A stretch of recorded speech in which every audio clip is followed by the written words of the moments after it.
Mas vamos lá, o vídeo. Nosso querido camarada alemão. Camarada alemão mandou aí. A irresponsabilidade emocional de Citrus da Iupitita. Vamos lá. Tá aí, ó. Pra você que tem gatilho, já tem um aviso aqui no início que é bem importante.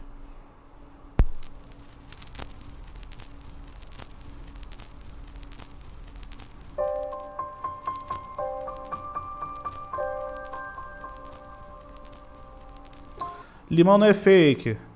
Conheci pessoalmente, posso garantir que não é. Agora, um jandaio eu já não posso garantir. Esse foi o primeiro contato que eu tive com o mangá Yuri na minha vida. Me deparei com Citrus um tempo depois de seu lançamento. Começar por Citrus deve ter sido a dureza. Mais ou menos uns 10 anos atrás. 10 anos atrás eu tava bem envolvida no meio otaku. Sabe, naqueles velhos tempos de ficar navegando em páginas sobre anime no Facebook, lendo Nossa, ainda bem que eu já era muito velho nessa época. blogs, assistindo animes e AMVs no YouTube, porque naquela época, não sei se vocês lembram, mas não se tinha aquela rigidez com direitos autorais que a gente tem hoje em dia. Em uma dessas diárias sessões em blogs, eu me deparei com essa imagem.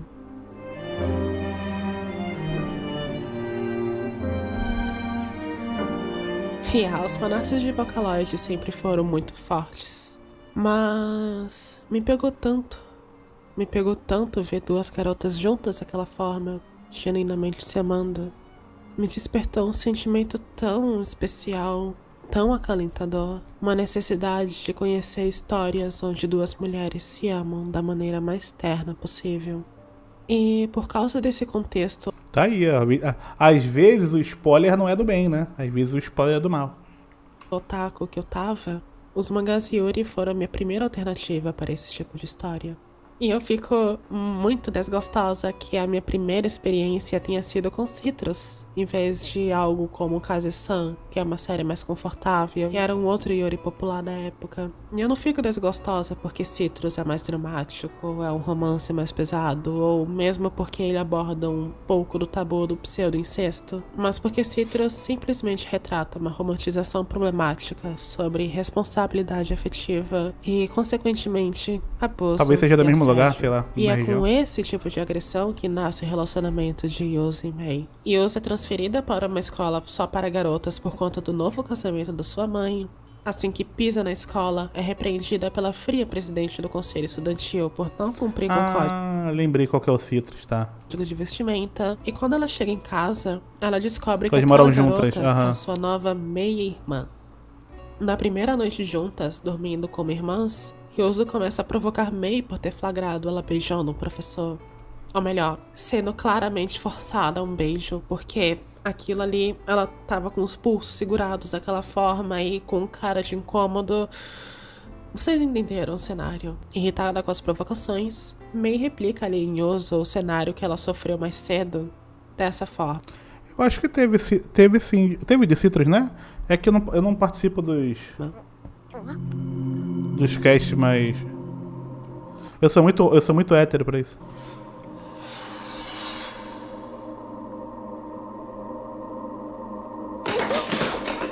Não vi nada dessa temporada ainda. Tudo que vem depois disso é baseado nesse único evento. Interessante, não tinha pensado por esse lado. Você pode até argumentar que estou sendo moralista por chamar esse cenário de agressivo, podendo citar exemplos de enemies to lovers, ou alguma primeira experiência que você teve, ou algum outro mangá que começou um romance Mas ainda assim tem muita do coisa pra nada. estrear, não tem? Mas esse não é o caso aqui. Ainda não há nenhuma relação construída entre Yuzu e Mei. Elas acabaram de se conhecer e se encontram do nada numa mudança de rotina muito brusca, agora tendo de conviver uma com a outra praticamente de um dia pro outro. Não há consentimento. O cenário é visivelmente agressivo. Yuzu se encontra desconcertada, confusa, sem saber o que realmente vai sentir por Mei por conta desse beijo. É um relacionamento que começa simplesmente com Mei querendo mostrar pra Yuzu como é um contato sexual com alguém. Mei sempre parte pra cima de Yuzu de uma forma extremamente incisiva, para não dizer agressiva. Ela diz coisas como: "É isso que você quer, né?" Yuzu nunca disse que queria essas Isso foi pesado. Coisas de início. Ela até pode sentir uma atração ainda não explorada por mulheres, mas despertar isso dessa forma é inaceitável. Deveria ser inaceitável.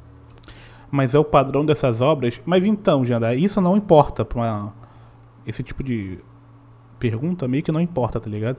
Tipo, ela tá analisando a obra, pelo que ela tá mostrando, tá ligado? Porque não é uma coisa curiosa.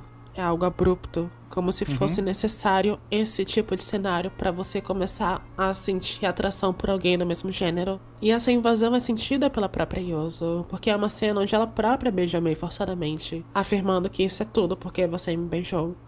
Em outras palavras, eu não teria ficado confusa em relação aos meus sentimentos se não fosse por aquele beijo que você me deu. Não deveria ser dessa forma que se tem uma nova experiência, ainda mais uma tão íntima como despertar de uma sexualidade. Quando a história não mostra esses momentos de tensão sexual forçada, ela conta o desenvolvimento de relacionamento entre Yuzo e Mei. Yuzo não é uma pessoa ruim. Você ter falado isso é interessante, Bruna, porque aí faz mais sentido na minha cabeça por que ele é um Yuri que deu um boom, tá ligado? Muito pelo contrário. Tá certo que de início é difícil gostar dela, porque ela basicamente As lives de final de semana são as melhores, Lute. te demonstra ser uma patricinha rasa, sempre Mas não dá pra fazer esse tipo de live todo dia, senão você enlouquece. buscando acompanhar a moda e ficar chorando por homem. Mas ela evolui bastante. É factualmente a personagem com o melhor desenvolvimento da história, de longe. Yuzo mostra ser uma pessoa bem dedicada ao que ama, emotiva, também bem afrontosa quando precisa. É extremamente carinhosa, doce e empática. Empática às vezes até demais. Porque em diversos momentos a ingenuidade de Yuzo fica bem aparente. Ela muitas vezes não enxerga a dimensão das coisas que acontecem contra ela, perdoa coisas que ela não deveria perdoar e pede desculpas onde ela não fez absolutamente nada de errado. Se você reconhece esse tipo de comportamento, meus pêsames. Porque, sim, meus amores, Yuzo é a vítima da história. Citrus, no final das contas, é uma história sobre uma garota genuinamente doce se apaixonando por outra garota intensamente negligente e abusiva, querendo ficar com ela apesar dos sinais irresponsavelmente ambíguos. Entendi. Mei é abusiva. Ponto. Durante praticamente toda a Factualmente. história, Mei trata Yuzo num terrível ciclo de esquentar e esfriar a relação toda hora. Toda hora. Cara, e o Pitita tem muito potencial, tá? Muito potencial mesmo. Não sei se é o primeiro vídeo, mas tem muito potencial. Eu acho que é uma coisa normal esse ritmo mais devagar, quando você tá ainda começando no YouTube e tal. Mas muito potencial, velho. Tem uma edição mais jovem e uma narração um pouco mais dinâmica que vai... Tem muito nicho pra esse tipo de vídeo aqui, viu? Momentos em que ela aperta, a beija, a agarra, demonstra de uma forma esquisita que nutre alguma espécie de afeto por Yuzo. E há momentos onde ela simplesmente negligencia por completo os sentimentos de Yuzo.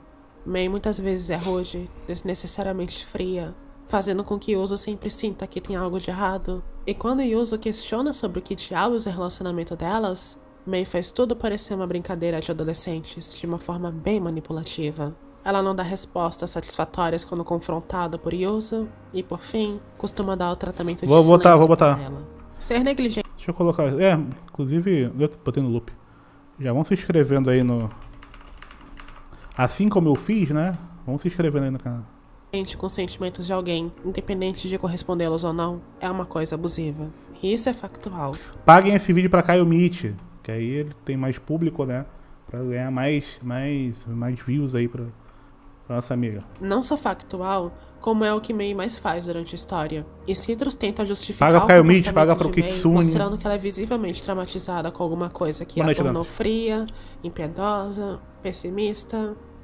Logo descobrimos que esse trauma é abandono parental.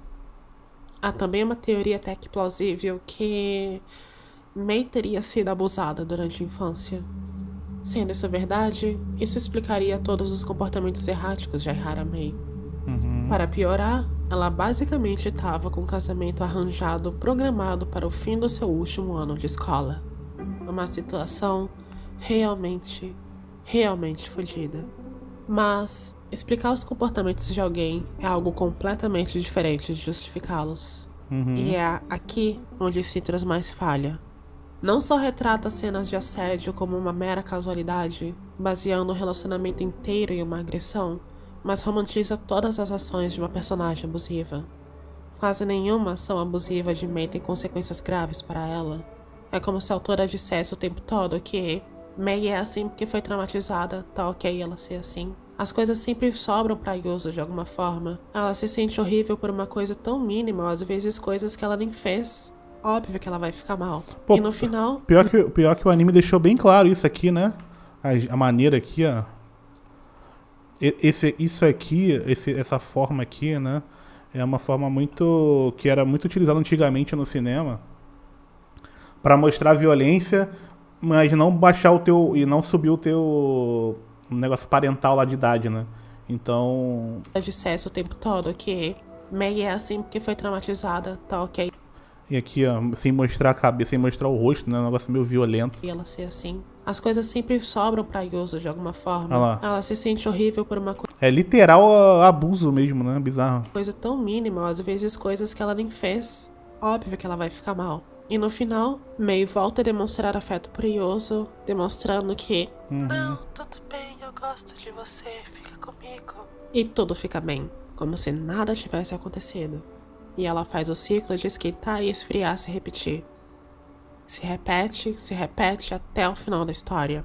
Um final inacreditavelmente feliz num contexto onde, de repente, May só foi ter um desenvolvimento de personagem nos últimos capítulos. É bizarro porque, você analisando aqui pelo que ela tá falando, se isso acontecesse, mas se tivesse um arco pra outra personagem, por exemplo, a personagem de cabelo preto, né? Tivesse todo um momento catártico ali, onde ela percebesse, não sei se acontece, tá? Ela percebesse que o que ela faz é uma consequência do que ela passou, seria bem interessante, né? Capítulos. E esse desenvolvimento é completamente pífio, completamente mínimo.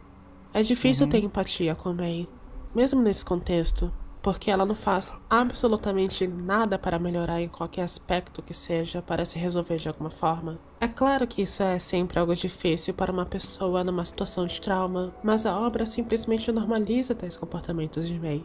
Ela não explora de nenhuma forma seus demônios, ela dificilmente reconhece de forma concreta quem errou em algo. May praticamente não tem progressão de personagem nenhuma. Isso não só compactua com o abuso. Tentando entender o autor, talvez ele estivesse tentando fazer isso porque ele é burro. Acho que não, acho que foi mais pra sexualização mesmo. Acho que o objetivo, pro objetivo da obra, talvez não fosse tão interessante que ela tivesse essa transformação, porque esse tipo de cena naturalmente diminuiria, tá ligado? E talvez era isso que vendia a obra. Eu não sei como é que era na época, o que fez Citrus vender, tá ligado? Mas talvez fosse isso. O uso emocional de May em uso, mas transforma May numa personagem bem plana e desinteressante como um todo. Fora algumas características. Aí o público é doido, mas às vezes, cara, às vezes as pessoas querem só duas meninas se pegando, tá ligado?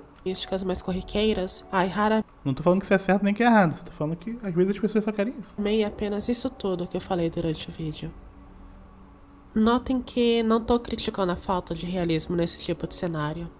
Na verdade, conheço uma série de pessoas que se encontraram alguma vez num tipo de relacionamento abusivo com essa dinâmica. Sim, às vezes as pessoas querem coisas erradas na ficção. Geralmente é pra onde que elas fogem, né? Pra quando você quer uma coisa errada, né? Cíclica. Eu inclusa. Relacionamentos negligentes tendem a entrar nessas espirais. É fácil permanecer por muito tempo numa situação dessa sem você sequer identificar direito o que tá acontecendo. Então, Ou ter medo de machucar alguém, ou sei lá. Há muitos motivos para hesitar em terminar um relacionamento tóxico.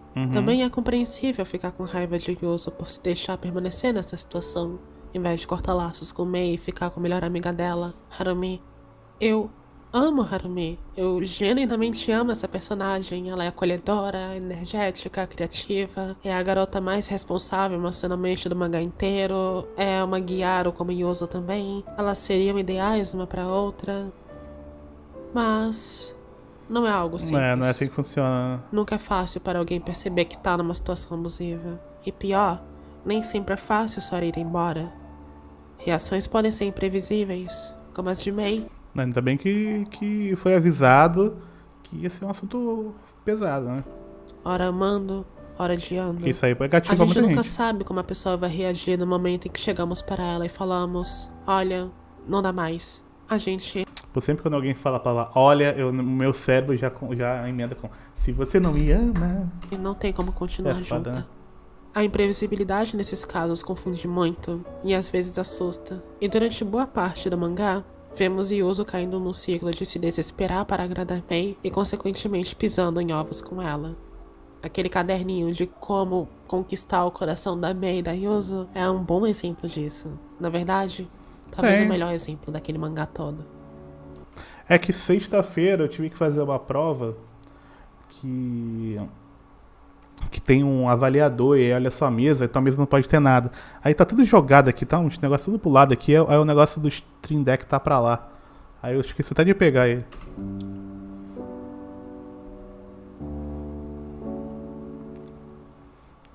Essa é uma história que falha em tudo que se parece propor fazer. Citrus falha em criar uma história boa de amor entre garotas se apaixonando e descobrindo o amor. Seja de uma forma leve, como em Blooming to You, seja de modo mais dramático. Tá aí, porra, eu sempre esqueço do Bloom to You, cara. Eu sempre fico, porra, esse mangá parece que é maneiro, vou ler. E aí eu esqueço. Aí ele aparece de novo pra mim. Eu fico, tem que ler esse mangá. Aí eu esqueço de novo, é foda. Eu até poderia dar um crédito pela abordagem da Deixa eu até anotar homofobia aqui, numa velho. obra de 2012, mas nem isso foi algo tão explorado. Foi apenas algo citado em alguns momentos sem muitas consequências reais. Pronto. Citrus também falha em contar uma história de tabu, praticamente que nunca abordando o tema de incesto e as complicações sociais que esse cenário traz. Porque todo mundo encara o fato delas serem meio-irmãs como se fosse algo normal, às vezes é algo que, conforme você vai lendo, você esquece durante a história toda. Digo, elas literalmente se casam no final, com direito a uma cerimônia com todos os personagens no melhor estilo Evangelion possível, tipo... O fato delas serem meio-irmãs não passa de um recurso de roteiro para elas se conhecerem e terem uma convivência cotidiana. Agora eu tô sacando o lance do... Porra, pior que não é nem um BL, né? Tá quase pra um ecchi isso aqui, né? Essa junção delas aqui na mesma casa, né? Integral. Porém, o mais importante, Citrus falha em contar de uma forma cautelosa uma história de abuso, como isso se reflete, como poderia ser melhor desenvolvido. Seja pra pior, seja pra melhor. As coisas poderiam se desenvolver de uma forma onde Mei de fato reconhecesse suas coisas atrás de esperadas e necessárias crises de consciência. Ou mesmo num cenário completamente pessimista, ela poderia simplesmente usar os seus traumas pra justificar suas ações de uma forma bem fodida mesmo. Fazer ela vilã da história logo já seria mais suficiente, mais condenatório e mais satisfatório até do que a obra original. Detesto o fato que Citrus se tornou um símbolo de Yuri. Eu sei que o contexto da época ajudou para que Citrus ganhasse uma grande popularidade. Há 10 anos atrás, o cenário dos mangás e animes Yuri era extremamente rudimentar. Também não ajudava que as obras mais populares naquela época geralmente eram hentai, a vasta maioria bem simples e desinteressante. Citrus foi um dos primeiros Yuri dessa nova era de histórias lésbicas não eróticas mais elaboradas e ternas. Em comparação, Querendo ou não, tem essa importância, os né? animes dos anos 2000, 2010, sim, é um mangá melhor do que aquelas tranqueiras que a gente tinha na época. Eu diria que, inclusive, Citrus foi o Loveless sapatão. Tá. Tanto no sentido de furar a bolha, quanto o motivo de furar a bolha. Entendi. É foda, né? É foda. Querendo ou não, ele coloca coisas mais visualmente atrativas, né? Talvez. Na época aí, Sem ser explícita, né? ele se destacou justamente por causa disso. Porém, não estamos mais na década passada. Citrus não passa de uma história romantizada sobre responsabilidade afetiva e abuso. É os 50 tons de cinza do gênero Yuri.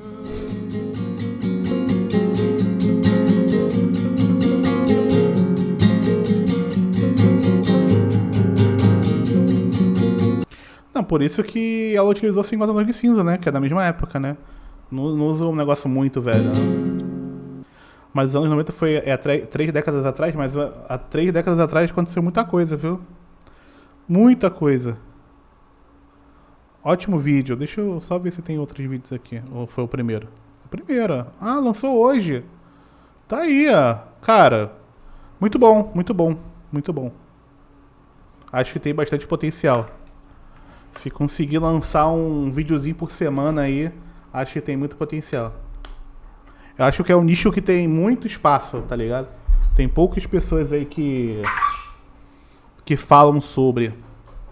Assim, falou muito bem.